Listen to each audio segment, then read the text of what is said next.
स्वागत है एक और नए वीडियो में दोस्तों। और फिलहाल आज के इस वीडियो में हम लेके आए हैं।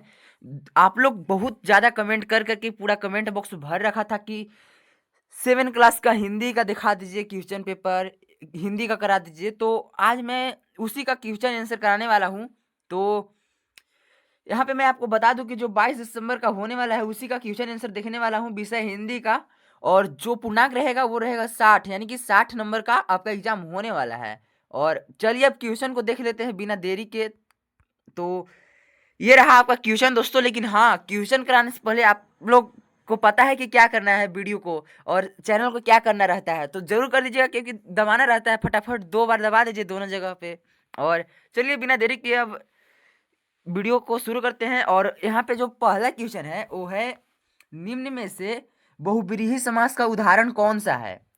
तो यहाँ पे पहला ऑप्शन दिया हुआ है दोस्तों, पीताम्बर। यानी कि पीताम्बर का मतलब होता है दोस्तों पीला वस्त्र धारण करने वाला, जैसे कि कृष्ण जी पीला वस्त्र धारण करते थे। और यहाँ पे ख है दशानन, जिसका 10 सर रहता है, जैसे कि रावण का 10 सिर था, उसी को बोलते हैं दशानन।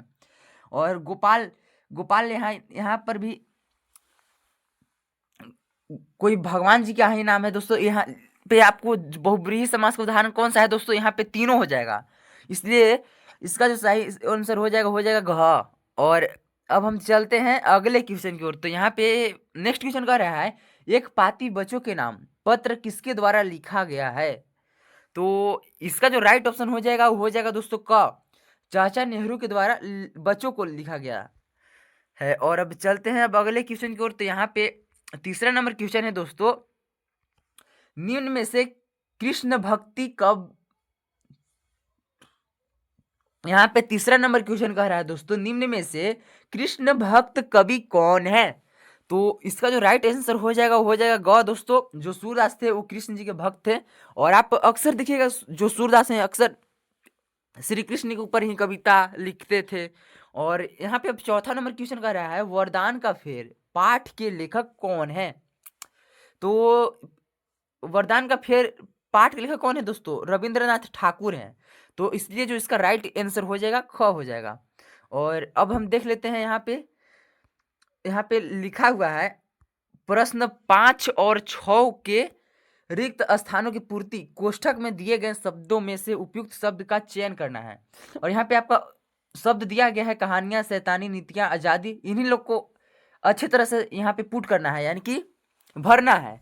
तो यहाँ पे क्वेश्चन है, पांचवा नंबर क्वेश्चन है दोस्तों, अब घिस गई समाज की तमाम खाली स्थान, अब घिस गई खाली स्थान की अतीत रीतियां। तो मैं पहले एक बार आप सभी को क्वेश्चन दिखा देता हूँ, इसके बाद तुरंत आंसर की दिखा दे रहे हैं दोस्तों। तो आप पहले क्वेश्चन को देख लीजिए। यहाँ पे पहला क्वेश्चन है, अरे यहाँ पे 5 नंबर क्वेश्चन है दोस्तों, यहाँ पे 6 नंबर क्वेश्चन है।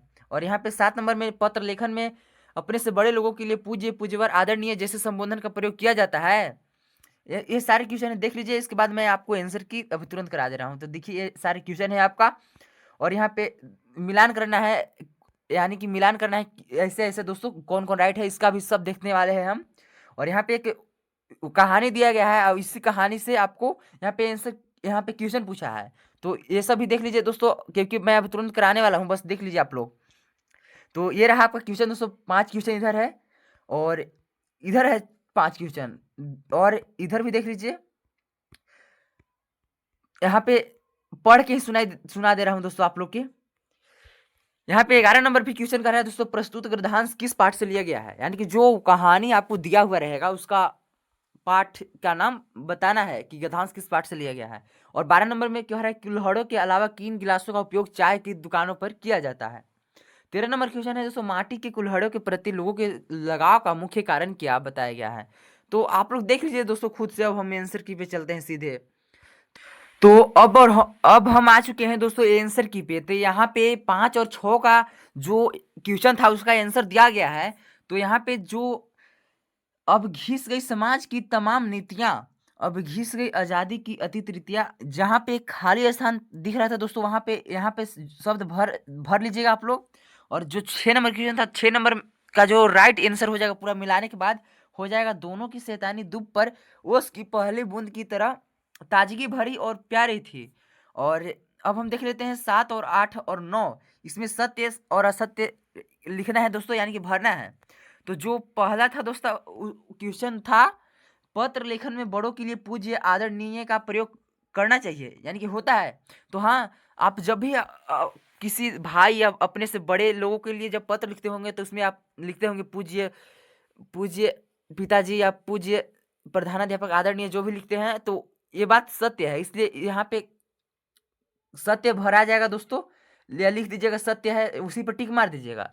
और 8 नंबर क्वेश्चन कह रहा है बीज कविता गोपाल सिंह नेपाली की रचना है।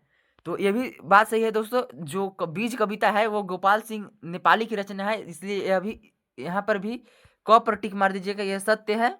या भरने वाला स्थान होगा तो भर दीजिएगा। और 9 नंबर क्वेश्चन है दोस्तों, आया बदलाव की लेखिका को सर्टिफिकेट प्राप्त हुआ है। तो ये भी सत्य है दोस्तों, उनको सर्टिफिकेट प्राप्त हुआ है। और अब हम देखने वाले हैं खंड क का सारे क्वेश्चन कर लिए हैं, अब हम खंड ख का करने वाले हैं। तो इसमें जो जो आपका ऊपर गद्यांश दिया हुआ रहेगा दोस्तों, वहां से क्वेश्चन पूछेगा। तो 11 नंबर क्वेश्चन कर रहा है प्रस्तुत गद्यांश किस पाठ से लिया गया है। तो इसका उत्तर हो जाएगा दोस्तों, यह गद्यांश फिर उठती है माटी की लौ पाठ से लिया गया है। और 12 नंबर क्वेश्चन जो था वो था कुल्हड़ों के अलावा किन गिलासों का उपयोग चाय की दुकानों पर किया जाता है। तो इसका जो उत्तर हो जाएगा दोस्तों, कुल्हड़ों की नहीं, चाय की दुकानों पर कुल्हड़ों के अलावा कागज और कांच के गिलासों का उपयोग किया जाता है। और यहाँ पे 13 नंबर क्वेश्चन देख लेते हैं दोस्तों। 13 नंबर क्वेश्चन कह रहा है मिट्टी के कुल्हड़ों के प्रति लोगों के लगाव का मुख्य कारण क्या है। तो इसका जो उत्तर दिया हुआ है दोस्तों, दिया हुआ है इसका मुख्य कारण यह है कि मिट्टी के कुल्हड़ स्वास्थ्य के लिए अच्छा होता है और यह फेंकने के बाद वापस मिट्टी में ही मिल जाता है, जिससे गंदगी भी नहीं फैलता है और प्रदूषण भी नहीं फैलता है। तो अब 14 नंबर क्वेश्चन को देख लेते हैं यहाँ पे। तो 14 नंबर क्वेश्चन आपसे कह रहा है दोस्तों, माटी के कुल्हड़ फेंके जाने के बाद क्या हो जाता है। तो माटी के कुल्हड़ फेंके जाने के बाद टूट टूट कर वापस माटी में ही विलीन हो जाता है या माटी में मिल जाता है दोस्तों। और यहाँ पे खंड ख का सारे क्वेश्चन हो चुके हैं और अब हम खंड ग का क्वेश्चन कराने वाले हैं। तो इसके जो अंतर्गत 60 नंबर जो क्वेश्चन है 16 नंबर, वो आपसे कह रहा है मीराबाई ने किन शब्दों में नंदलाल के रूप का वर्णन किया है। तो इसका उत्तर दिया है दोस्तों, मीराबाई ने कहा है कि श्री कृष्ण सिर पर मोर मुकुट, कानों में मछली के आकार की कुंडल और माथे पर लाल तिलक सुशोभित है। उनका सांवला रूप बहुत ही मनमोहक है या मोहक है। और यहाँ पे 60 नंबर क्वेश्चन का आंसर हो चुका है और अब हम करने वाले हैं 17 यानी कि 17 नंबर क्वेश्चन। तो पढ़ लीजिए दोस्तों, क्या कर रहा है, यह कैसे पता चलता है कि चिड़िया के गृह प्रवेश का मौसम शुरू हो गया है। तो इसका उत्तर दिया हुआ है दोस्तों, जब चिड़िया घर के भीतर तिनके और सूखे घास के टुकड़े लाकर घोंसला बनाने लगती है, तब पता चलता है कि चिड़िया का गृह प्रवेश शुरू हो गया है। ये आपके कहानी में पढ़ना था दोस्तों, वहीं पे लिखा हुआ था। और यहाँ पे खंड ग का सारे क्वेश्चन समाप्त हो चुके हैं और अब हम देख लेते हैं यहाँ पे 10 नंबर जो क्वेश्चन था दोस्तों, उसका यहाँ पे उत्तर दिया गया है, हमने छोड़ दिया था थोड़ा सा देर के लिए। अब 10 नंबर क्वेश्चन आपसे कह रहा है शब्दों का मिलान करें अ और स्तंभ ब से। तो जो क मिलेगा दोस्तों, जहाँ फिर है, ये एक पुनरुक्त शब्द है, यानी कि जब एक ही शब्द 2 बार आता है तो उसे कहते हैं पुनरुक्त शब्द। तो उसको क को मिला दीजिएगा 2 से। और जो ख है कैंप को मिला दीजिएगा विदेशी से, क्योंकि कैंप एक इंग्लिश वर्ड है दोस्तों, इंग्लिश यानी कि अंग्रेजी भाषा का शब्द है, तो वो विदेशज शब्द है, इसलिए जो ख है उसको मिला दीजिएगा तीसरा से। और यहाँ पे ग है अश्रु, तो अश्रु यहाँ पे तत्सम शब्द है दोस्तों, जो संस्कृत के शुद्ध शब्द से जो लिया गया रहता है हिंदी में, उसी को तत्सम शब्द कहते हैं। तो ग को मिला दीजिएगा चौथा से और घ को मिला दीजिएगा पहले से, यानी कि जो माटी है वो देशज भाषा है, यानी कि यहाँ के स्थानीय आम बोलचाल का शब्द है। और अब हम खंड घ को देखने वाले थे, तो खंड घ को देख लेते हैं दोस्तों। तो ये रहा अब 21 नंबर क्वेश्चन दोस्तों। तो यहाँ पे क्वेश्चन कह रहा है माटी से नई नई वस्तुओं के बनने को शुभ लक्षण क्यों माना गया है। तो लेखक के अनुसार माटी से नई वस्तुओं का बनना सृजन का प्रतीक है, यह दिखाता है कि हमारी संस्कृति और कला जीवित है, यह विकास और प्रगति का शुभ संकेत है। और यहाँ पे 22 नंबर क्वेश्चन कह रहा है दोस्तों, मुक्ति का सुख दूसरों को मुक्त कराने में कैसे मिलता है। तो इसका उत्तर दिया है, मुक्ति कहानी के अनुसार असली खुशी केवल खुद को आज़ाद करने में नहीं, बल्कि दूसरों के दुख दूर करने और उन्हें बंधन से छुड़ाने में है। जब हम दूसरों की मदद करते हैं तो हमारे मन को असीम शांति मिलती है। तो ये रहा आज का वीडियो दोस्तों, और अगर आप अभी तक चैनल को सब्सक्राइब नहीं किए हैं तो चैनल